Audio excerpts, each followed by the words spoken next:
पिते च मधुरं मधुरा स्मृतिश्च बुद्धिं प्रबोधय प्रभो मधुबोधशक्तिं विद्यां प्रयच्छ परमां परिभावयामि। कोमलं कूजयन् वेणुं श्यामलोऽयं कुमारकः वेदवेद्यं परं ब्रह्म भासतां हृदये मम। कूजन्तं राम रामेति मधुरं मधुराक्षरम् आरुह्य कविताशाखां वन्दे वाल्मीकिकोकिलं। निगमकल्पतरोर्गलितं फलं शुकमुखादमृतद्रवसंयुतं पिबत भागवतं रसमालयं मुहुरहो रसिका भुवि भावुकाः। तृणादपि सुनीचेन तरोरपि सहिष्णुना अमानिना मानदेन कीर्तनीयः सदा हरिः। नारायणाखिलगुरो भगवन्नमस्ते शिवाय नमः शिवलिंगाय नमः। तन्मे मनः शिवसंकल्पमस्तु सर्वे भवन्तु सुखिनः। श्रीराम जय राम जय जय राम।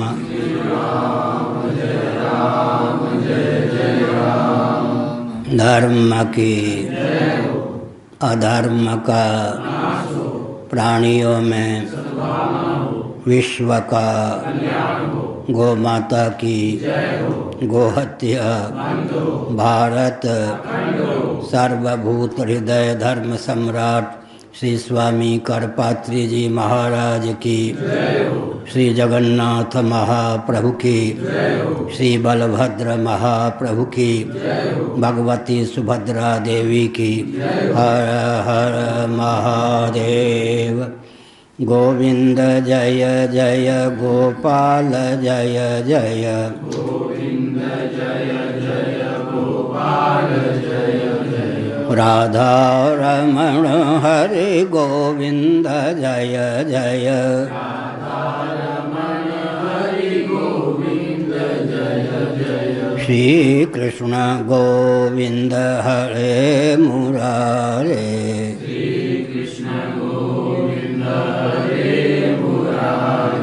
हे नाथ नारायण वासुदेव।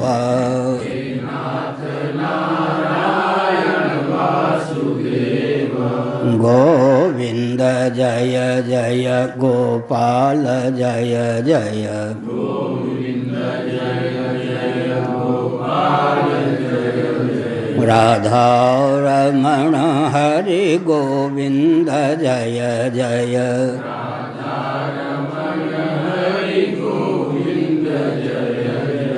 गोविंद जय जय गोपाल जय जय। गोविंद जय जय गोपाल जय जय। राधा रमण हरि गोविंद जय जय।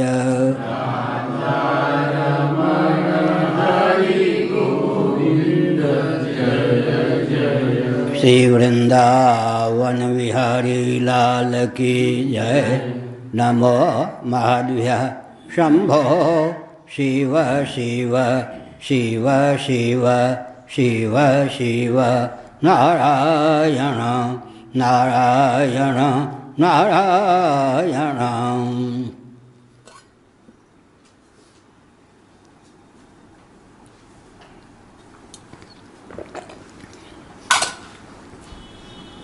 श्रीमद्भागवत सप्तम स्कंध अध्याय 8।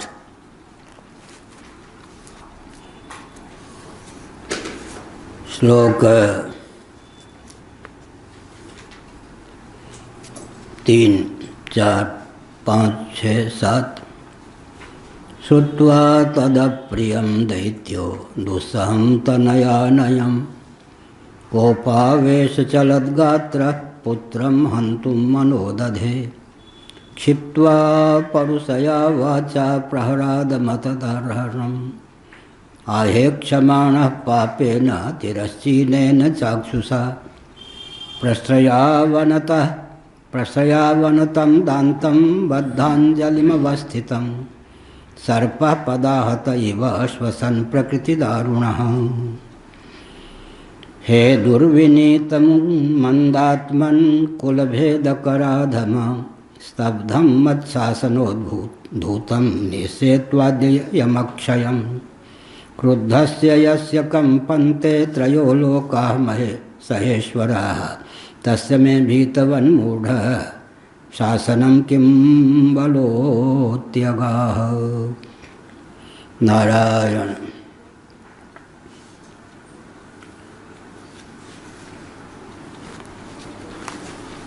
भक्त प्रवर प्रहलाद ने अपने सहपाठियों के पूछने पर गुरुपुत्र षंडामर्क की अनुपस्थिति में भगवद भक्ति से समन्वित अध्यात्म का उपदेश किया। सहपाठियों की आयु प्रहलाद के समान ही 5-6 वर्षों की थी। उनके हृदय में दैत्योचित स्वभाव का उदय नहीं हो पाया था। अतएव प्रहलाद के उपदेश के अनुसार उनके जीवन में अद्भुत परिवर्तन आया। भगवत भक्ति से समन्वित उनका जीवन हो गया। षंडामर्क कामकाज से निवृत्त होकर आए। उन्होंने देखा कि हिरण्यकशिपु ने जो पाठ्य पुस्तक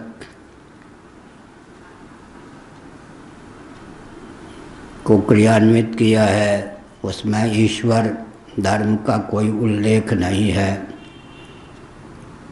लेकिन प्रहलाद ने अपने पिता की भावना के विरुद्ध अपने सहपाठियों का हृदय ही भगवान से भावित बना दिया। कहीं हिरण्यकशिपु के कोप का पात्र हम न हो जाएं। आवश्यक है कि उनके पुत्र की करतूत को उन्हें बता दूं। हिरण्यकशिपु के सम्मुख जाकर षंडामर्क की अनुपस्थिति में जो प्रहलाद ने अपने सहपाठियों को उपदेश दिया था उसका प्रभाव जो बच्चों पर पड़ा उसका निवेदन कर दिया। मैंने कई बार एक संकेत किया कि यहाँ संबंध का निर्वाह मर्यादा की सीमा में यथावत, लेकिन सिद्धांत का प्रतिपादन भी निर्भीकता पूर्वक सत्यनिष्ठा और संबंध दोनों का निर्वाह इस प्रकरण का सारांश है। प्रहलाद अपने पिता के प्रति नतमस्तक थे। कोई भी यातना पिता देते थे, कोई प्रतिक्रिया प्रहलाद नहीं करते थे। न पिता के विरोध में कोई अभियान की रचना ही करते थे, लेकिन अवसर आने पर भगवत भक्ति अध्यात्म से समन्वित भावों को उचित ढंग से निवेदन करने में कभी संकोच का अनुभव नहीं करते थे। इसी का नाम सत्याग्रह है। सत्य का निर्वाह भी हो, संबंध का निर्वाह भी हो, जब तक सज सके। आखिर प्रहलाद पुत्र थे। पुत्र पिता के प्रति श्रद्धान्वित हो, नतमस्तक हो। पिता कदाचित कोई दंड दें तो भी पुत्र कुपित न हो, धैर्यपूर्वक उस यातना को सह ले। यह पुत्र का दायित्व है। लेकिन शरीर पर्यंत ये संबंध हैं। शरीर छूटने पर कौन माता, कौन पिता, कौन पुत्र, कौन भाई, कौन बंधु। सत्य का जो नाता है वो स्थिर है। इसलिए सत्याग्रह का अर्थ होता है सत्य के प्रति आस्थान्वित होना। इसी से जीवन की सार्थकता संभव है। सत्य ही साथ देता है। सत्य की परख हो और सत्य की पकड़ हो तो जीवन सार्थक होता है। आजकल परिस्थिति यह है कि सत्य की परख व्यवहार में भी गिने चुने व्यक्तियों को ही है। फिर कहीं कोई बता भी दे कि सत्य यह है तो व्यावहारिक धरातल पर भी व्यक्ति सत्य को पकड़ नहीं पाता। न परख है न पकड़। धर्म और ईश्वर के मार्ग पर चलने के लिए सबसे पहली पूंजी क्या चाहिए? सत्य की परख हो और सत्य की पकड़ हो। सत्य की परख नहीं, कोई परख करवा दे तो पकड़ नहीं। इसका अर्थ है कि पुण्य के प्रभाव से मनुष्य शरीर तो सुलभ हो गया, लेकिन आगे मनुष्य शरीर की संभावना कई जन्मों तक नहीं है। धर्म और ईश्वर की ओर चलने के लिए पहली योग्यता यह चाहिए कि सत्य की परख हो और सत्य की पकड़ हो। स्वाध्याय, सत्संग, संयम, सदाचार के माध्यम से सत्य की पकड़ होती है, परख भी होती है, फिर पकड़ भी होती है। जो सत्संग से दूर रहते हैं, स्वाध्याय से दूर रहते हैं, सत्य की परख भी नहीं, पकड़ भी नहीं। तो नेहरू जी जैसे कहते थे, आई एम एक्सीडेंटल हिंदू मैं एक्सीडेंटल हिंदू हूँ। ऐसे एक्सीडेंटल मैन होने से काम नहीं चलता है। मनुष्य जीवन प्राप्त हुआ है तो पहली पूंजी यह चाहिए, सत्य की परख और सत्य की पकड़। परख तो तब होगी जब सत्संग करेंगे। और धाम में हमने देखा है, हम तो 10 वर्षों तक नैमिषारण्य में रहे। वृंदावन में सन 72 से 92 के जनवरी तक रहे, यहाँ भी रह रहे हैं। इसका अर्थ यह है कि 62 से लेकर धामों में ही हम रह रहे हैं। धाम की जो दशा होती है, ईश्वर के नाम पर कहीं नास्तिकता की पराकाष्ठा का दर्शन करना हो तो धाम में रहिए। गिने चुने व्यक्ति ऐसे होते हैं जो धाम में रहकर आस्तिक होते हैं, नहीं तो ईश्वर के नाम पर पंडित पुजारी ये सब कुछ अधिकांश दिशाहीन हो जाते हैं। बहुत बढ़िया। एक संस्मरण है, पूर्णचंद महापात्र जी थे ना, यहाँ के मान्य अधिवक्ता थे, ख्याति प्राप्त सत्पुरुष माने जाते थे। उन्होंने एक दिन संस्मरण सुनाया, कोई बुरा मत मानना, सच्ची घटना है। पूर्णचंद जी एक अपने मित्र के पास मिलने गए यहीं पुरी में। वो मित्र थे पंडा श्री जगन्नाथ जी के। कोई सज्जन आया, प्रणाम किया पंडित जी को और इतना रुपया निवेदित किया कि जगन्नाथ जी के को भोग हमारी ओर से लगा दीजिएगा। उन्होंने कहा बिल्कुल।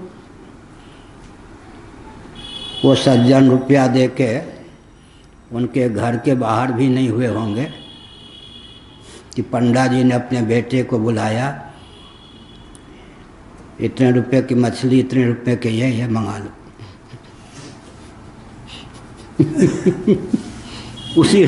उन्हीं रुपयों से। तो पूर्णचंद जी ने कहा, भाई श्री जगन्नाथ जी के नाम पर वो व्यक्ति आस्थापूर्वक रुपया दे गया है, तुम तो क्या जानो, तुम पंडित थोड़े हो, ब्राह्मण हो, बस पंडित में हूँ। हम तुम जब बच्चे थे तो पिता की जेब से रुपये चुराते थे या नहीं? तो जगन्नाथ जी हमारे पिता हैं, उनके जेब से चुराना तो हम लोगों का स्वभाव से। हम तो बाल गोपाल, क्या बोलते हो, इसमें पाप है क्या? देखिए बढ़िया, यो बढ़िया। इसका अर्थ क्या है? प्रायः मैं कह रहा हूँ, गिने चुने ऐसे व्यक्ति होते हैं जो धाम में रहें, ईश्वर के नाम पर उन्मत्त और दिशाहीन न हो जाएं। अहंकार की पराकाष्ठा हो जाती है। वृंदावन में भी मैंने देखा, नैमिषारण्य में भी देखा, यहाँ भी देख रहा हूँ।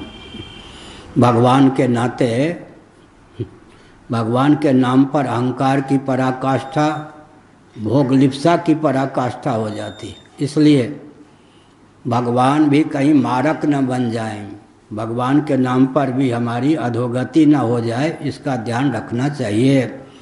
अप्रमत्तेन वेदव्यम, प्रमाद छोड़ करके धाम का सेवन करना चाहिए।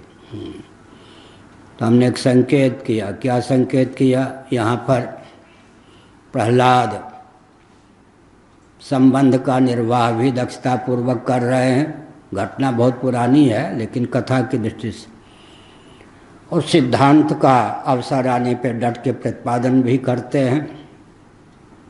ये विचित्र घाटी है, विचित्र घाटी है। 2-4 वर्ष पहले हमने कभी कहा होगा, पहले कहते थे, और श्रीमद् भागवत में बहुत बढ़िया आया है। एक ही अध्याय में 2 विचित्र तथ्य हैं। सुप्रजस्त्व वरदान भी है, शाप भी है। सुप्रजस्त्व वरदान भी है, शाप भी है। इसका मतलब उत्तम पुत्र की प्राप्ति हो जाए तो ये वरदान भी है और शाप भी है। जैसे वरदान है, उत्तम पुत्र प्राप्त होगा तो धर्म के मार्ग पर चलेगा, परमात्मा के मार्ग पर चलेगा, उसके जीवन में त्याग होगा, तप होगा। पिता कहीं भोग लंपट हुए तो समझेंगे अभिशाप है, कुल कलंक। यहाँ ये पर आया है, कुलांगार है, कुल कुठार है। क्या सुप्रजस्त्व, इसका अर्थ है उत्तम प्रजा, संतान, पुत्र रत्न की प्राप्ति हो जाए, सौभाग्य भी है। और दुर्भाग्य इसलिए मानता है कि वो मिथ्या नहीं भाषण करेगा, कपटपूर्ण व्यवहार नहीं करेगा, छल नहीं करेगा, माया का प्रयोग नहीं करेगा, तो भौतिक दृष्टि से उत्कर्ष में न्यूनता होगी, तो व्यक्ति समझेगा कि अभिशाप। एक महिला आई अपने बेटे को लेकर प्रयाग में, महाराज मैं बहुत दुखी हूँ, अपनी करतूत पर दुखी हूँ। हमने कहा क्या? हमने अपने बच्चे को बचपन में शिक्षा दी, झूठ मत बोलना, चोरी मत करना। बचपन की शिक्षा लग गई, अब वो युवक हो गया है, दुकान पे बैठता है, आमदनी के नाम पर बहुत कम।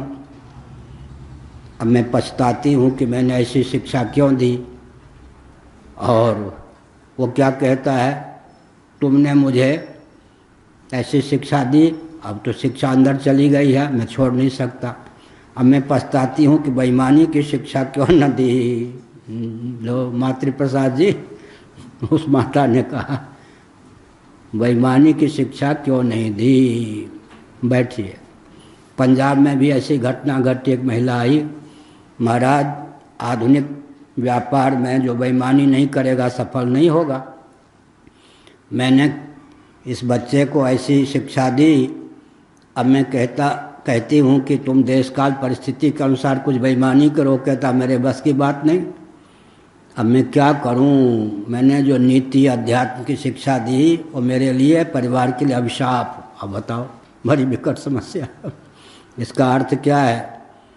सुप्रजस्त्व एक विचित्र बात है। विवेकी, विवेक का भी स्तर होता है। सुप्रजस्त्व देखो, केकई ने छल बल डंके की चोट से अपने लाडले लाल भरत को राज्य देने के लिए क्या क्या कूटनीति का प्रयोग नहीं किया।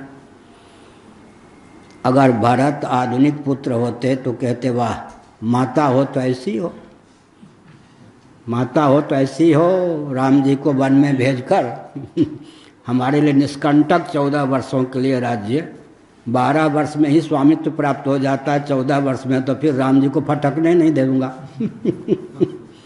वकील नहीं है, वकील गए। 12 वर्ष में ही स्वामित्व प्राप्त हो जाता है, आजकल तो 12 घंटे में। अब देखिए इसका अर्थ क्या हुआ? माता ने भरत जी को निष्कंटक राज्य देने के लिए स्वयं को विधवा भी बना लिया। वैधव्य का अभिशाप मोल लेकर भी अपने लाडले लाल भरत को राजाधिराज बनाने का अभियान चलाया। भरत कहीं माता का अनुगमन करते तो बहुत अच्छा। भरत विवेकी थे, वो राम जी का अनुगमन करने लग गए। माता की स्थिति ये हुई, आज भी कोई कैकेयी नाम नहीं रखता अपनी बेटी का। यद्यप कैकेयी का नाम क्या था पता नहीं, कैकेयी तो देश है ना, कौशल्या, कौशल, ये छत्तीसगढ़, ये सब दक्षिण उत्तर, सुमित्रा, ये सब देश परक नाम है। मैं एक संकेत करता हूँ, इसमें कोई मायके का नाम इन लोगों का क्या था नहीं पता। 60 वर्ष पहले की बात कह रहा हूँ, मिथिला में परंपरा थी, किसी कन्या का विवाह हुआ, किसी ने अपनी पुत्री का विवाह किया, ससुराल में जब जाती थी उसका नया नामकरण होता था। उसके मायके का नाम क्या है घर वालों को पता ही नहीं, गांव वालों को पता, घर वालों को पता भी हो, पड़ोसी आदि को पता नहीं, उसको मायके के नाम से नहीं पुकारते थे। जैसे हमारी 2 भाभियाँ थी एक का नाम गुलाब सुंदर बहुरिया, बहुरिया माने बहू एक का नाम और कुछ होगा, मैं भूल गया, 62 साल पहले की बात है। उनका एक का नाम सरस्वती था गांव का, एक का नाम विद्या था, लेकिन विद्या और सरस्वती के नाम से पड़ोसी भी नहीं जानते थे, नया नामकरण होता था। यहाँ भी कौशल्या जी का नाम क्या था पता नहीं, कौशल क्षेत्र है ना, कौशल क्षेत्र, सुमित्रा जावा, सुमित्रा क्षेत्र है। ऐसे ही कैकेयी, वो भी क्षेत्र विशेष है। तो क्षेत्र परक नाम ये ससुराल में रखा जाता था। मायके का नाम क्या आज तक पता नहीं, नाम भी गोपन, और तंत्र शास्त्र की दृष्टि से भी बहुत अच्छा है। कहीं राशि के अक्षर पर किसी का नाम हो और तांत्रिक का प्रयोग कर दिया जाए तो प्रयोग जल्दी सफल हो जाता है। राशि के नाम पर, ज्योतिष के अनुसार राशि के नाम पर कहीं नामकरण कर दिया जाए, उस नाम से कोई प्रयोग कर ले तो तंत्र प्रयोग शीघ्र सफल हो जाता है। तो हमने इसका संकेत किया, अगर भरत जी विवेकी ना होते तो माँ कोई स्तुति करते, कैकेयी अपने को निहाल समझती। मानो भरत जी ने अपने माँ को कहीं का नहीं रहने दिया, आज तक कोई अपनी बेटी का नाम कैकेयी नहीं रखता। इसका अर्थ क्या है, बहुत ऊंचा विवेकी पुत्र हो गया तो अभिशाप सरीखा हो जाता है। छोटों की बात छोड़ दो, पवन खूब हंस रहे, छोटों की बात छोड़ दीजिए। भगवान शिव ने कहा, व्यास जी तुम पुत्र चाहते हो, बहुत से पुत्र चाहिए प्रवृत्ति मार्ग का, या एक पुत्र जो निवृत्ति मार्ग का अनुगामी हो, हृदय को मजबूत करके सुदृढ़ करके, शुक रहस्योपनिषद क्या क्या व्यास जी ने, एक पुत्र चाहिए, निवृत्ति परायण चाहिए। और सुखदेव जी प्रकट हुए, इससे बढ़िया क्या बात, भगवान शिव ही सुखदेव के रूप में आए। लेकिन व्यास जी जैसे विवेकी को रुलाते हुए भग गए। व्यास जी कम विवेकी थे क्या, विवेकी, लेकिन ऐसे पिता को भी रोते हुए। पूज्य स्वामी अखंडानंद जी महाराज कहते थे, बहुत बढ़िया, क्या कहते थे, भगवान ही पुत्र हुए हैं कर्दम ऋषि के यहाँ, कपिल मुनि भगवान पुत्र हुए हैं, लेकिन भगवान के दर्शन के लिए तप करते हैं ना। दायित्व घर का छोड़ करके पिता चल गए, माता चली गई, तप करना, ये देखें, लाला के रूप में भगवान ही अवतीर्ण हुए हैं, लेकिन लाला को भी छोड़ के तप करने चले गए, तुम घर संभालो, अब योग्य हो गए। इसका अर्थ क्या है, तो हमने कहा सुप्रजस्त्व, इसका अर्थ विवेकी पुत्र हो गया तो रोना पड़ता है, और बहुत विवेकी कोई पिता हो तो प्रसन्न होते हैं, बेटा हो तो ऐसा हो।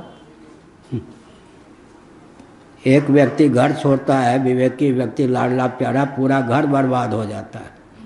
हमारे बड़े भाई के सब बाल पक गए, उन्होंने बात कहीं से, तुम चले गए, सबके लाडले प्यारे थे, हमारे बाल सब काले सफ़ेद हो गए, सब बहन इत्यादि सब असमय में ही वृद्धावस्था को प्राप्त हो गई। एक व्यक्ति अगर लाडला प्यारला हो, स्मार्ट पे चल देता है, मान लो पूरे घर को। इसलिए विवेकी पुत्र होना, बलिगुरु तजो कंत व्रजवंतनी। विवेकी शिष्य हो जाए तो गुरु को भी रुलाता है। विवेकी शिष्य, बलि गुरु तजयोग, शुक्राचार्य को रोना पड़ा, विवेकी शिष्य हो गया इसलिए बलि। हमने संकेत क्या किया? हमने यही संकेत किया कि प्रहलाद जैसा पुत्र हुआ, लेकिन हिरण्यकश्यपु की दृष्टि में कुलांगार, कुल कुठार हुआ। और हिरण्यकश्यपु ने मारण मोहन उच्चाटन का प्रयोग किया, उसे मरवाने के लिए विविध अस्त्र शस्त्रों का उपयोग किया, फिर भी प्रहलाद नहीं मरे, स्वयं मारने के लिए उद्यत हो गया। इसका अर्थ है बहुत उत्कृष्ट विवेकी कोई पुत्र हो जाए तो वो भी अभिशाप बन जाता है। बड़ी विचित्र स्थिति है। श्रुत्वा तदप्रियं दैत्यो दुस्सहं तनयानयं कोपावेश चलत गात्रः पुत्रं हन्तुं मनोदधे। तीसरा, प्रहलाद की असह्य और अप्रिय अनीति को सुनकर क्रोध के मारे आग बबूला हो गया। कौन? हिरण्यकश्यपु थर थर कांपने लगा। अनीति क्या थी जी? नीति का नाम ही यहाँ अनीति है। धर्म, अध्यात्म, भगवत भक्ति का उपदेश किया सहपाठियों को, हिरण्यकश्यपु की दृष्टि में यही अनीति है या नहीं? कुलकुठार हो गया, दैत्य वंश में कलंक हो गया। बताओ, कुल तारक नहीं, कुल उद्धारक नहीं। प्रहलाद जैसे पुत्र ने क्या किया? ईश्वर का मार्ग अपनाया, धर्म का मार्ग अपनाया, सत्य का मार्ग अपनाया, अध्यात्म का मार्ग अपनाया, लेकिन पुत्र पर कुपित हो गए। हिरण्यकश्यपु सोचा कि इसको मरवाने के लिए जितने प्रयोग किए गए सब असफल रहे, अब मैं स्वयं ही अपने पुत्र को मार दूंगा। नवारे सर्वस्य कामाय सर्वम प्रियम भवति, आत्मनस्तु कामाय सर्वम प्रियम भवति। पुत्र भी तभी तक प्यारा होता है जब तक अपने अनुकूल हो। एक विचित्र बात है।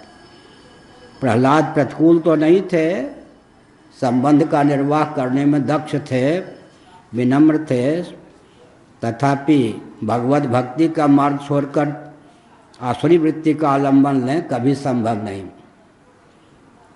मित्र बनते हैं, चले जाते हैं, शरीर मिलता है, चला जाता है, सिद्धांत निष्ठा साथ देती है, सत्य निष्ठा साथ देती है, संबंध का निर्वाह करना चाहिए, लेकिन मनियत एक राम के नाते। अध्यात्म मार्ग पर चलने के लिए, धर्म के मार्ग पर चलने के लिए उसके अनुकूल और अविरुद्ध सगे संबंधियों से संबंध और प्रेम स्थिर रहे। संबंध का निर्वाह और सत्य निष्ठा दोनों का सामंजस्य होना चाहिए, यही कहा। क्षिप्त्वा परुषया वाचा प्रहराद मतदर्हणम् आहे क्षमाणः पापेन तिरश्चीनेन चक्षुषा प्रश्रयावनतां दान्तं बद्धांजलिम अवस्थितम्। ये प्रहलाद जी की विनम्रता। सर्पः पदाहत इव श्वसन प्रकृतिदारुणः, प्रकृतिदारुणः स्वभाव से ही कठोर, दारुण, उग्र। मन और इंद्रियों को संयमित रखने वाले प्रहलाद विनम्रता पूर्वक हाथ जोड़कर चुपचाप हिरण्यकश्यप के सामने खड़े थे। लेकिन यहाँ पर कहा अतदर्हणम, वो तिरस्कार के योग्य नहीं थे, उपेक्षा के योग्य नहीं थे, प्रहलाद तारुणा के योग्य नहीं थे। फिर भी हिरण्यकश्यप स्वभाव से क्या था? दारुण था, कठोर था, क्रूर था। उसने क्या किया? पाँव से चोट खाया हुआ जो सर्प होता है फुफकारने लगता है, उसी प्रकार वो फुफकारने लगा। यहाँ प्रहलाद ने क्या प्रहार किया? अपने सहपाठियों को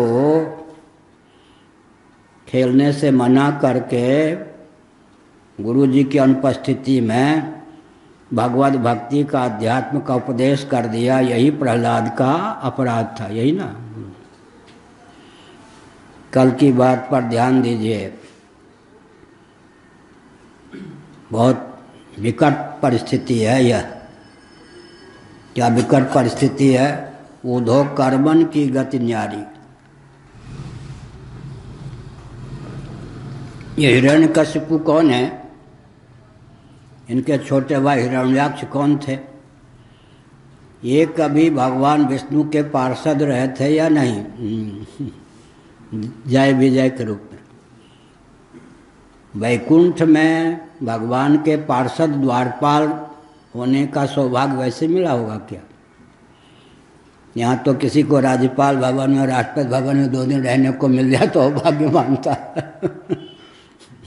और शरीर छोड़ने के बाद वैकुंठ में फिर भगवान के अंतरंग पार्षद द्वारपाल होकर रहना सामान्य बात तो नहीं। थोड़ा सा प्रमाद हुआ, उस प्रमाद के कारण सनकादि ने जो शाप दे दिया, केवल भगवान विष्णु के पास सीधे नहीं जाने दिया, ही तो प्रमाद हुआ। द्वारपाल का दायित्व निर्वाह किया लेकिन चपेट में पड़ गए। अब देखिए, आज छोटे भाई तो मारा गया, हिरण्यकशिपु हिरण्याक्ष में, हिरण्याक्ष मारा गया, हिरण्यकशिपु जीवित। जो भगवान के द्वारपाल थे, भगवान विष्णु का नाम रटते थे, आज विष्णु का नाम सुनकर वह मारने के लिए तैयार हो जाते। अपने बेटे को ही मारने के लिए तैयार हो गए। दारुण कथा है ये। आज वो राम राम कर रहा है, हो सकता कल राम नाम सुनने पर मारने के लिए दौड़ जाए। ऊधो कर्मन की गति न्यारी। मैं बहुत वेदना पूर्वक कहता हूँ, कर्म की गति कितनी विचित्र है। भगवान विष्णु के पार्षद, दैवी संपत्ति की निधि, भगवान विष्णु के अनन्य भक्त, उन्हीं का नाम जपने वाले, आज बेटा विष्णु नाम ले ले तो बेटे को मारने के लिए तैयार। आज राम राम कहने वाला कल राम राम कहने वाले को मारने के लिए तैयार हो सकता है। कल्पना करना भी कठिन है। लेकिन ऊधो कर्मन की गति न्यारी। जो कभी भगवान विष्णु का भक्त था, पार्षद था, आज अपने बेटे के मुख से भगवान विष्णु का नाम सुनता है, या कोई कह दे कि इसने विष्णु का नाम लिया, विष्णु का यशोगान किया, तो अपने बेटे को मारने के लिए तैयार हो जाता है। ऊधो कर्मन की गति न्यारी। ये तो कहना ही पड़ेगा। भूतपूर्व भक्त हो गया। भूतपूर्व भक्त, वो भी लिखने के लिए तैयार नहीं। अब अत्यंत क्रूर, कठोर, बेटे को भी मारने के लिए उद्यत। फिर क्या क्या प्रहलाद फिर भी संबंध का निर्वाह इस प्रकार। प्रश्रयावनतम दांतम बद्धांजलिमवरस्थितम। विनम्र होकर ज्यों के त्यों स्थिर रहे। कौन? प्रहलाद।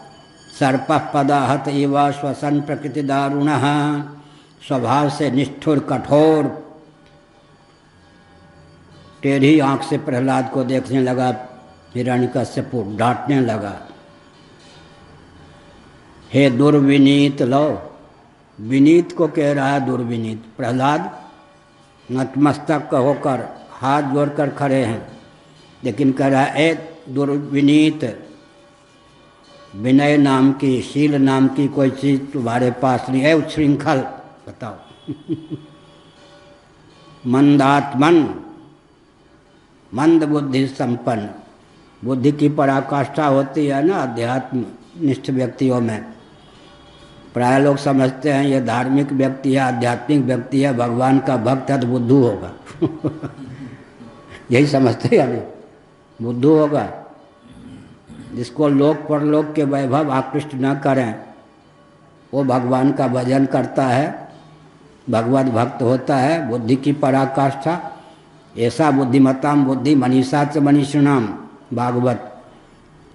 क्या है, अनित्यम असुखम लोकम इमं प्राप्य भजस्वाम गीता।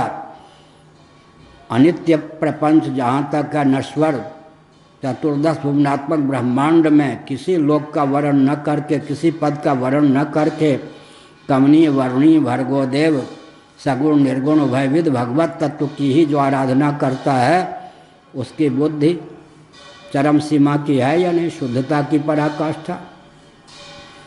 जिसकी बुद्धि को कोई उपग्रह और कोई ग्रह उपग्रह न बना सके, कृष्ण ग्रह रहित आत्मा प्रहलाद के लिए आया है, भागवत नहीं। कृष्ण रूपी ग्रह ने ग्रस लिया था प्रहलाद को, तो नवग्रह की दाल क्या गलती। एक ग्रह को ग्रसने दीजिए, कृष्ण रूपी ग्रह ग्रस ले, बाह्याभ्यंतर आपाद मस्तक नवग्रह अनुकूल हो जाएंगे, उनकी दाल क्या गलेगी। लेकिन वो कहता है अविनीत दुर्विनीत है उद्धत। यहाँ तो हाथ जोड़े खड़ा है, नतमस्तक होके खड़ा है, लेकिन मेरी शिक्षा का अतिक्रमण करके विष्णु का यशोगान करता है, यही दुर्विनय है। मंदात्मन, सचमुच में तो मूर्ख है, मंदात्मा है, मंद बुद्धि है, मूर्ख है। दो बुद्धिमान, बुद्धिमत्ता की पराकाष्ठा जिसके जीवन में है वो हिरण्यकश्यपु की दृष्टि में मंदात्मा है, दुर्बुद्धि है, मूर्ख है, मूर्खता की पराकाष्ठा। सर्वथा विपरीत है या नहीं। भगवद गीता का 18वां अध्याय, कुल भेद करा धमा, अधम कहा। प्रहलाद अधम थे या हिरण्यकश्यप अधम था। हिरण्यकश्यप दुर्विनीत था या प्रहलाद दुर्विनीत थे। देखिए, कुल भेद करा धमा, कुल भेद, कुल की मर्यादा का भेदन करने वाला है तू, कुल की मर्यादा का भेदन करने वाला है। लो, कोई मांसाहारियों के यहाँ शाकाहारी हो जाता है तो कहते हैं अधम है, इसकी दुर्गति होगी। लो, बड़ी विचित्र। लहसुन प्याज खाने वालों के यहाँ कोई लहसुन प्याज न खाने वाला हो जाए, कहते हैं अधोगति या बुद्धि बिगड़ गई, कुल की मर्यादा का अतिक्रमण करता है। बड़ी विकट बात है, ये तमोगुण की पराकाष्ठा। हाँ। इसीलिए कहा हे दुर्विनीत मंदात्मन, कुल भेद कर अधम, अधम कह दिया। अब कौन है अधम? ये जो कह रहा कुल भेद कर, तो इसी से कुल चला है क्या? कश्यप इसी से कुल चला है ना। तो हिरण्यकश्यपु कुल भेद कर था या प्रहलाद? कोई परंपरा लंबी चौड़ी थोड़े है, बीच में तो एक ही है ना। हिरण्यकश्यपु के पिता कौन? कश्यप जी। कश्यप जी क्या इस मार्ग पर चलते थे जिस मार्ग पर हिरण्यकश्यपु चल रहा। लेकिन मेरा पुत्र होकर तू मेरी आज्ञा का उल्लंघन करता है, कुल कुठार कुलांगार तू है। वाह, बढ़िया कहा। प्रमाण पत्र बहुत बढ़िया दे रहा है, जो उसको स्वयं मिलना चाहिए वो अपने बेटे को दे रहा है। प्रमाण पत्र खिसका रहा है। मैं कुल की मर्यादा का रक्षक हूँ और तुम कुल की मर्यादा के भक्षक हो। लो, मैं विनम्रता की पराकाष्ठा से युक्त हूँ, तुम दुर्विनीत हो। मैं नरोत्तम हूँ, तुम नराधम हो। लो, सर्वथा विपरीत बुद्धि हो गई। शराब पीने वाला जो बेटा शराब नहीं पीता कहे नराधम, कुल की मर्यादा। हाँ, यहाँ बहुत पहले, अब तो कुछ और हो गया है। मेरे पास शिकायत आई पूरी की, हम लोग 3 बार भांग पीते हैं, ऐसा कुलांगार बेटा हुआ जो भांग नहीं पीता है। पहले जब आए हम शंकराचार्य हुए तो 1-2 मोहल्ले में गए कि प्रवचन का आयोजन होना चाहिए जगह जगह। यहाँ से तो लोग जुड़े हुए नहीं के बराबर थे। मठ का नाम भी भूल गए थे। कांची वालों ने बाजी मार करके स्वयं को ही शंकराचार्य मठ के रूप में यहाँ ख्यापित कर दिया। इस मठ में कोई आते भी नहीं थे। तो जब मैं प्रवचन करूँ तो हमने सोचा ये बात क्या है। फिर हमने 1-2 व्यक्तियों से पूछा, आप नहीं समझते, सुबह दोपहर शाम 3 बार भांग पीते हैं लोग। उन भंगेरियों को आपकी बात क्या समझ में आएगी, वो अपने भांग की नशा में। अच्छा, फिर उन लोगों ने कहा, हमारे अपने बेटे से कहा, तुम कुलांगार हो, हम 3 बार भांग पीते, तुम 1 ही बार। बरेली में मैं था, बांस मार्ग के उस पार पागल खाना। तो मैंने कहा कि सुबह भी प्रवचन होना चाहिए। लोगों ने कहा ठीक है, शाम को ही होता था। अब वो प्रवचन करते समय मैंने देखा हनुमान जी भी एक थे, सिगरेट पीता हुआ आरती उतारा है कोई हनुमान जी के सिगरेट। मैं प्रवचन करूं तो वहाँ कोई सिगरेट पी करके, तो हमने कहा कहाँ फंस गए। तो आयोजकों ने कहा आपकी आज्ञा का हमने पालन किया, आप समझे नहीं, सामने पागल खाना है। भक्त के जो पागल लोग आते हैं, आस्तिक थे, पागल हो गए तो सिगरेट पीते हुए हनुमान जी की आरती उड़ाते, वही तो आपके श्रोता होते। हमने कहा हम नहीं करेंगे प्रवचन सुबह। तो क्या तो ये विकट बात है। इसलिए उल्टी बुद्धि हो गई। दुर्विनीत कह दिया, मंदात्मन कह दिया, मंदात्मा कह दिया, कुलभेदक कह दिया, नराधम भी कह दिया, अधम कह दिया। स्तब्धम मत्शासनोद्धूतम निश्चेत्वाद्यमक्षयम। लो जी, बहुत नीच है। हमारे कुल में जो बालक हुए उन सबको भी अपने रंग में रंगना चाहता है, टोली बनाना चाहता है, संघ बनाना चाहता है, हमारे विरोध में क्रांति करना चाहता है। आज यमराज के घर भेजे बिना तुम्हें नहीं रहूँगा, क्योंकि तुमने मेरे अनुशासन का उल्लंघन किया है। लो जी, स्तब्धम मत्शासनोद्धूतम, महामूर्ख है, स्तब्ध है, मेरी आज्ञा का उल्लंघन करने वाला है, उस पर पानी फेर रहा है। निश्चेत्वाद्य यमक्षयम, आज ही यमराज को सुपुर्द कर दूंगा, मार डालूंगा, यह अभिप्राय। क्रुद्धस्य यस्य कंपन्ते, अब अपनी महिमा गा रहा है। क्रुद्धस्य यस्य कंपन्ते त्रयो लोकाः सहेश्वराः, तस्य मे भीतवन्मूढ़ा शासनम किम बलोत्यगाः। किसके बल पर? बहुत बढ़िया। अरे जानता नहीं है तुझे, अपने पिता की आप परिचय नहीं है, मेरी पहचान नहीं है, मैं कौन हूँ, क्या हूँ। तनिक सा मैं क्रोध कर लूँ तो बस तीनों लोग, उनके लोकपाल कांपने लगते हैं। किसके सामने तू खड़ा है मालूम है? बड़ी विकट बात। ठीक ही था, हिरण्यकशिपु, रावण, ये सब। हिरण्यकशिपु एक इंद्र आदि को भी तो बिल्कुल कैद खाने में रखने वाला, इंद्रासन पर बैठकर इंद्र को भय दे देने वाला। क्या मानसरोवर में छिप के रहे तो कहाँ रहे, देवता सब पलायन हो गए। तो नादान 5-6 साल का बच्चा समझता नहीं अपने पिता का महात्म्य। अनंत श्री विभूषित हिरण्यकशिपानंद सरस्वती हो। सरस्वती के वरद पुत्र हो, तू मूर है, मैं सरस्वती का अवतार हूँ। ये हो गया, बड़ी विकट बात है।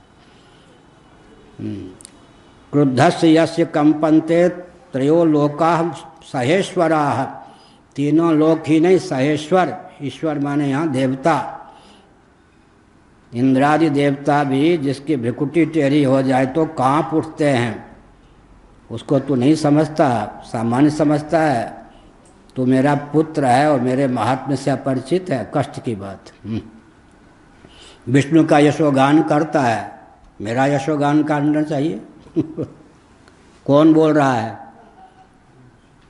वो बोल रहा है जो विष्णु का यशोगान करते हुए थकता नहीं था। भगवान विष्णु का यशोगान, वैकुंठ लोक में ताश और गांजे भांग की या चौपर की चर्चा होती थी क्या?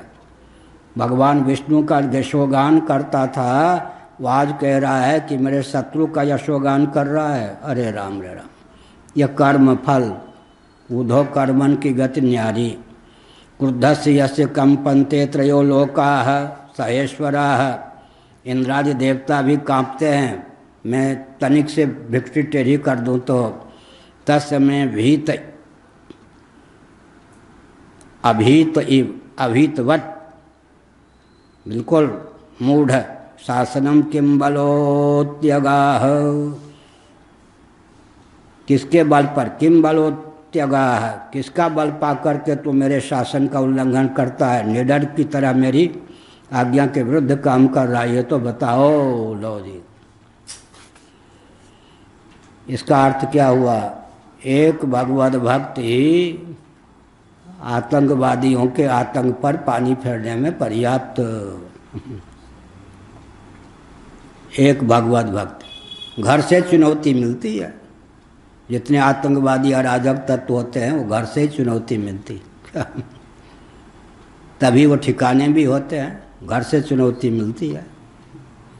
रावण को कहाँ से चुनौती मिली? विभीषण के द्वारा, घर से चुनौती मिली। हिरण्यकशिपु को कहाँ से चुनौती मिली? घर से चुनौती मिली। कंस को कहाँ से चुनौती मिली? भांजे साहब से चुनौती मिली। ये जितने आतंकवादी अराजक तत्व होते हैं उनको घर से ही चुनौती प्राप्त होती है, तभी उनका नाश भी होता है, घर से चुनौती। प्रहलाद उवाच, अब देखिए संबंध का निर्वाह, ऐसे प्रहलाद विनम्रता पूर्वक, निर्भीकता और विनम्रता दोनों की सहस्थिति। क्या? निर्भीकता और विनम्रता दोनों की सहस्थिति। संबंध और सिद्धांत दोनों का निर्वाह बहुत कठिन काम है। विनम्रता भी थी, निर्भीकता भी थी, और क्या? संबंध पिता हैं, संबंध का निर्वाह भी था, सिद्धांत का प्रतिपादन भी था। यह है, मुझको एक जगह नदी के तट पर किसी महापुरुष, किन्हीं महापुरुष के आश्रम में खड़ा कर दिया जाता, बोलना है बोल। चारों ओर धनुष बाण लिए व्यक्ति मारने के लिए तैयार रहते थे। तो मैं कहता था बोलना तो वही है जो हृदय में है, छल कपट जानता नहीं, बोल। इसका अर्थ क्या होता है? संबंध का निर्वाह भी होना चाहिए और सिद्धांत निष्ठा भी होनी चाहिए। सिद्धांत का परित्याग करके संबंध का निर्वाह उचित नहीं, लेकिन उन्माद पूर्वक नहीं। सिद्धांत को दार्शनिक, वैज्ञानिक, व्यावहारिक धरातल पर प्रस्तुत करने की क्षमता होनी चाहिए, लेकिन स्वभाव से ही जो दुष्ट हैं वो तो सिद्धांत से प्रभावित नहीं होंगे। एक ओर सिद्धांत है, दूसरी ओर संबंध है। संबंध का निर्वाह करते हुए सिद्धांत का त्याग कर देना अधोगति है। संबंध का निर्वाह करते हुए सिद्धांत का निर्वाह करें तो क्या होगा? मरने की नौबत आएगी। दुष्ट तो मानेगा नहीं, संबंध ही नहीं चाहिए उसको, उसका अनुगमन भी चाहिए, तो मारने के लिए तैयार हो जाएगा, दुष्टता होगी। क्रुद्धस्य यस्य कंपन्ते त्रयो लोका स ऐश्वराः तस्य मे भीतवन्मूढ़ शासनम किम बलोत्यगाः, किसके बल पर तुम हमारे शासन का उल्लंघन कर रहे हो, ये तो बताओ। किसके बल पर? किसी न किसी का बल तो होगा ना। ऐसा तो नहीं है कि तुम भगवान विष्णु के महात्म्य को जानते हो, मेरे महात्म्य को नहीं जानते। विष्णु तो तुम्हारे लिए परोक्ष है, मैं तो अपरोक्ष हूँ। मेरा तो तू पुत्र है, घर में रहता है, पलता है। मेरे महात्म्य को जानते हुए भी विष्णु के महात्म्य का वर्णन कर रहे हो जो परोक्ष है। उस परोक्ष के बल पर तुम प्रत्यक्ष यशस्वी तेजस्वी बलवान अपने पिता की उपेक्षा कर रहे हो। नारायण, विनम्रता ही नहीं चाहिए, अनुगमन भी चाहिए बेटा। क्या तुम्हारी विनम्रता से ही हम प्रसन्न नहीं बेटा, अनुगमन भी चाहिए, अनुगामी बनो। 2 कदम आगे पाँव रखो दुष्टता में, तब हम प्रसन्न होंगे। सार यही हुआ ना। 2 कदम आगे पाँव रखो हमसे,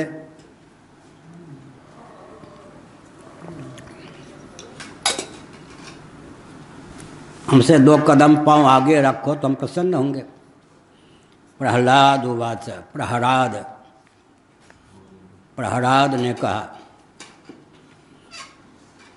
बहुत बढ़िया। देखो, संबंध का निर्वाह किया, विनम्रता, जो भी यातना मिले मुस्कुराते हुए भगवान के नाम पर झेल लेना, लेकिन बोलने का अवसर प्राप्त हो तो सिद्धांत का ही प्रतिपादन करना। न केवलम में भवतश्चराजन सवै बलम बलिनाम चा परेशान। वो जो अंतिम में कहा, प्रश्न कर दिया, अरे मूढ़ किम बलोत्यगाह, किसका बल पा करके तू इस प्रकार हरकत करता है, चेष्टा करता है, मेरे अनुशासन पर पानी फेरता है। कहा न केवलम में भवतश्चराजन सवै बलम बलिनाम चा परेशाम परे वरे में स्थिर जंगमा ये ब्रह्मादयो ये न वसम प्रणीता। बहुत बढ़िया। देखिए, बोलने में निर्भीकता, विनम्रता और निर्भीकता का सामंजस्य बहुत कठिन, लेकिन प्रहलाद के जीवन में दोनों, संबंध का निर्वाह और सिद्धांत का निर्वाह बहुत कठिन। पिताजी सुन लीजिए, परे अवरे अमी स्थिर जंगमा ये ब्रह्मादयो ये न वसम प्रणीता। आखिर आप तो संकेत किया, आपके पूर्वज कौन? कश्यप जी। उनके पूर्वज कौन? ब्रह्मा जी तक जाएंगे ना। ब्रह्मा जी भी जिनके वश में हैं, उनका बल उन्हीं का बल है, नहीं तो राम नाम सत है। बल तो सबके पास भगवान का दिया हुआ है। नास्तिक भी जिस बुद्धि का आलंबन लेकर भगवान के अस्तित्व का खंडन करता है, वो बुद्धि भी तो भगवत प्रदत्त ही है ना। क्या नास्तिक भी जो भगवत तत्व का निराकरण करता है, उसे जो बुद्धि प्राप्त है, वो भी तो भगवान का अनुग्रह ही है ना। ब्रह्मा से लेकर तृण पर्यंत, परे अवरे, ब्रह्मा से लेकर तृण पर्यंत जितने चराचर जीव हैं, भगवान ने अपने वश में सबको कर रखा है। भगवान के अनुशासन का, भगवान के बल का अतिक्रमण करके न किसी की सत्ता है, न चित्ता, न प्रियता। तरंगमाला कितनी बिछलावे, लेकिन जल अगर सुधे साधे न हो तो तरंगमाला की न सत्ता है न उपयोगिता। इसी प्रकार विश्व में जिसके पास सत्ता है, चित्ता है, प्रियता है, जो फुदकता है, अस्थिभात प्रिय रूप भगवत तत्व, विष्णु तत्व की विद्यमानता ही उसके जीवन का रहस्य है, बल का रहस्य है। मेरे और आपके ही नहीं, संसार के समस्त बलवानों के बल भी भगवान ही हैं। आप जो हमको ताड़ना देने के लिए उद्यत होते हैं, वो भी भगवान की कृपा से ही।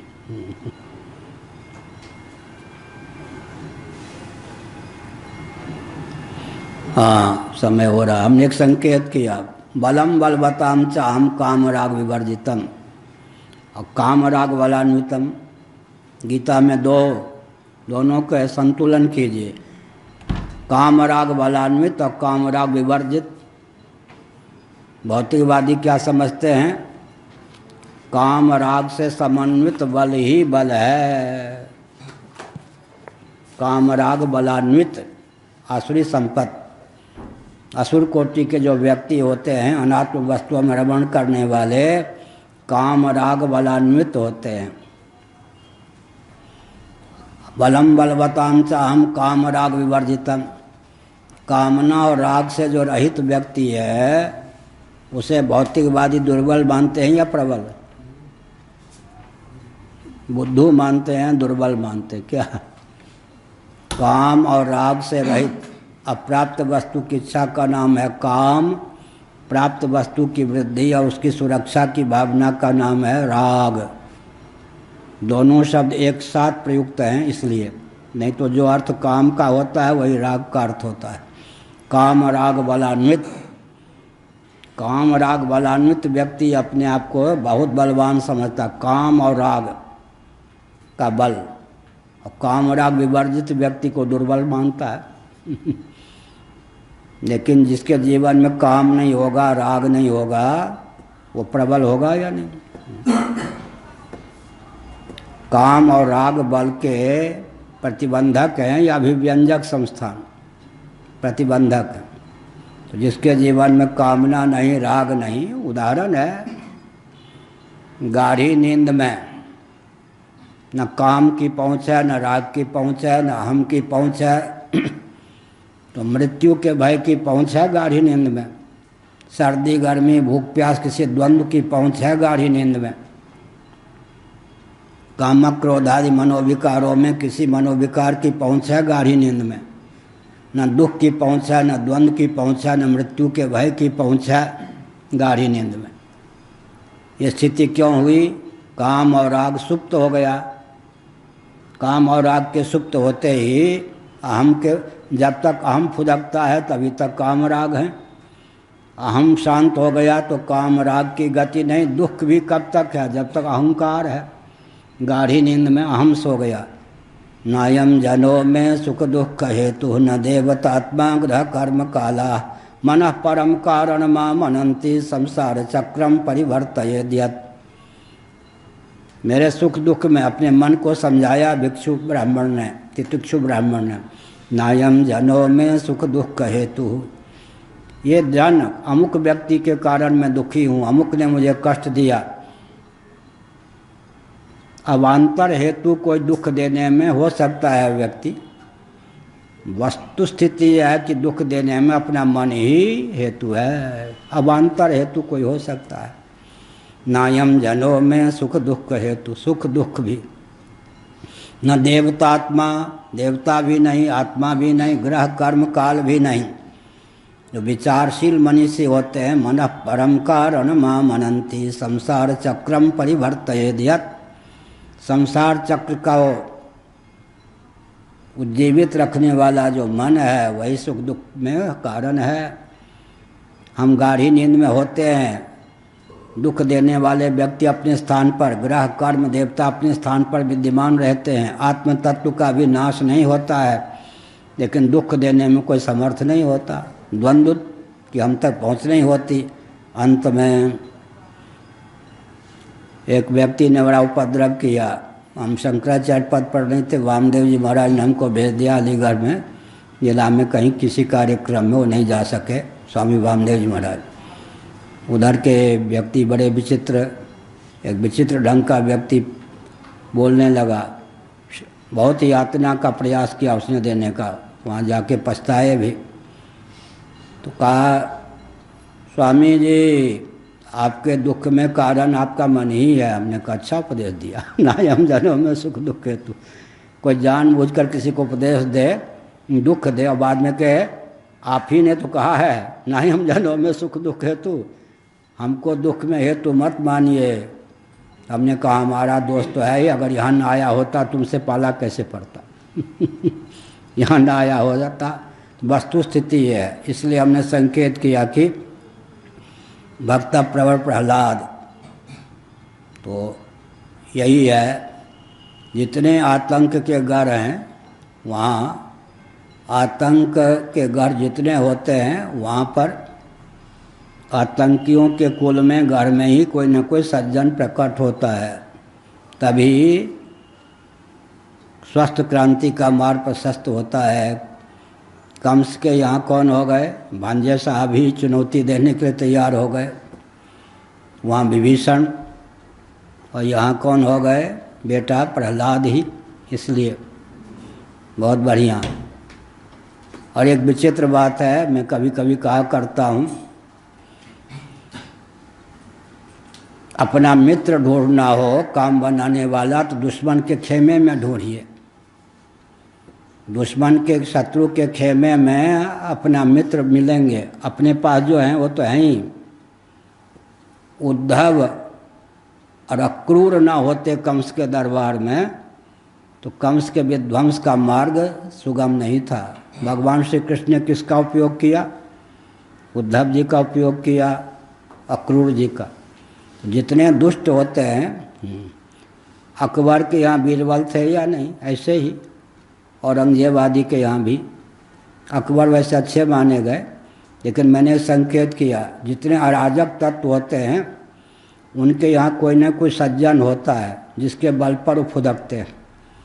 अक्रूर और उद्धव ने ही कंस के शासन के उच्छेद का मार्ग प्रशस्त किया। इसलिए गुप्तचरी विभाग भी यही है, गुप्तचर विभाग में, कि जो दुश्मन है, शत्रु है, अराजक है, उसके खेमे में जो काम बना सकता है उसको अपनाइए। वो घर का भेदिया लंका डा, ये कहावत है। तो जहाँ जहाँ आतंकवाद है वहाँ आतंकवाद के दमन के लिए वहीं भगवान क्या करते हैं, समानांतर कोई ना कोई अपना पार्षद प्रकट कर देते हैं, वही चुनौती देता। घर के व्यक्ति जब चुनौती देते हैं ना तब काम बनता है। और एक संकेत कर दें, नीति की बात है, भगवान राम का अवतार हुआ, लेकिन भगवान राम ने रावण आदि के वध का व्रत कब लिया, जब उन पे आघात किया। भूभार हरण का मनोविज्ञानी है। सीता जी का हरण किया या नहीं? भले वो छाया रूपा सीता हो, सीता जी का हरण किया।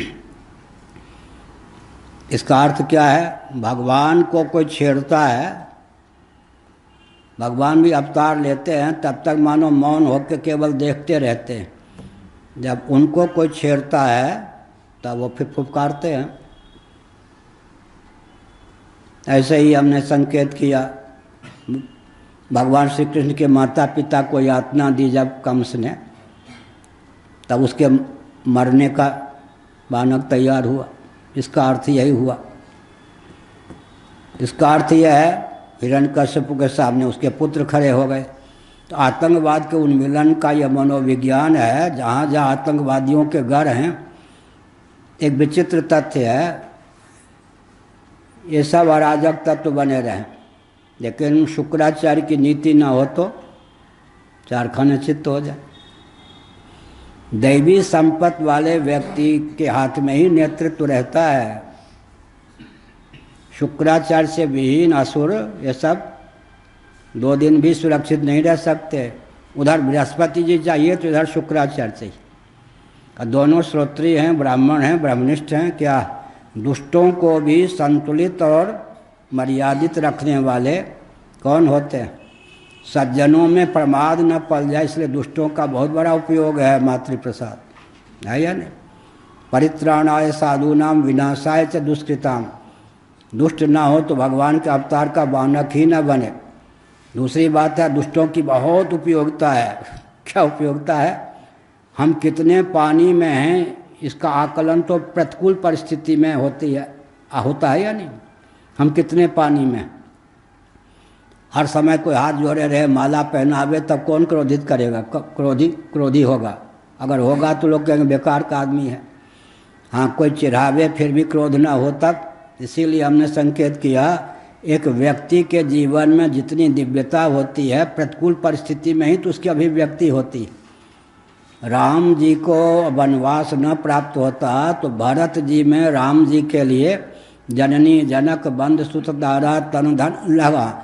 लक्ष्मण जी में राम जी के लिए जननी जनक बंद सुत दारा तन धन भवन सुरेश परिवारा, 10 को त्यागने की जो क्षमता थी प्रकट कैसे होती?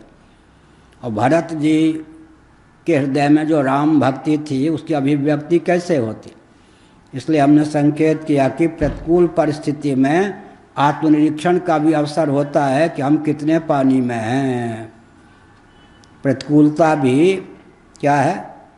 दैवी संपत्ति की अभिव्यक्ति में हेतु है। और अंत में हमने संकेत किया, नेतृत्व दैवी संपत्ति संपन्नों के हाथ में ही होता है। शुक्राचार्य अगर न प्राप्त हों तो दैत्यों को गाजर मूली की तरह से काट दें देवता लोग। नेतृत्व दैवी संपत्ति संपन्न भी। अब बहुत विचित्र बात है, भागवत में पृथु राजा ने बृहस्पति जी को आचार्य बनाया, पुरोहित बनाया या शुक्राचार्य को? भगवान के अंशावतार पृथु जी, लेकिन उन्होंने बृहस्पति जी को नहीं, शुक्राचार्य को। तो शुक्राचार्य अगर स्वभाव से दुष्ट होते हैं तो कम से कम भगवान के अंशावतार ज्ञानावतार कौन, अभी जिनका नाम लिया, पृथु जी, और शुक्राचार्य को क्यों पुरोहित बनाते। तो ये भी सिद्ध हुआ कि आसुरी संपत्ति के जो व्यक्ति होते हैं उनका नेतृत्व भी दैवी संपत्ति संपन्न महापुरुष के पास ही होता है। हर हर महादेव।